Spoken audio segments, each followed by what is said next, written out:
Hello, my name's Mr. Daniels, and I'm one of two teachers here in Building Construction Technology. Our second teacher is in the classroom at the moment, so Mr. Stevens.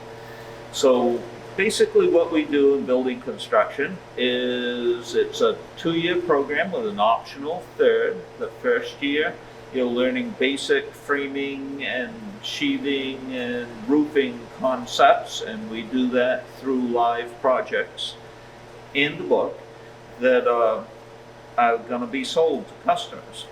So they have to meet industry standards, and through this we brush up our skills on math and fractions and measurement and marking and a whole bunch of other different skills here. We also learn how to run the power tools and how to learn how to do them safely and efficiently.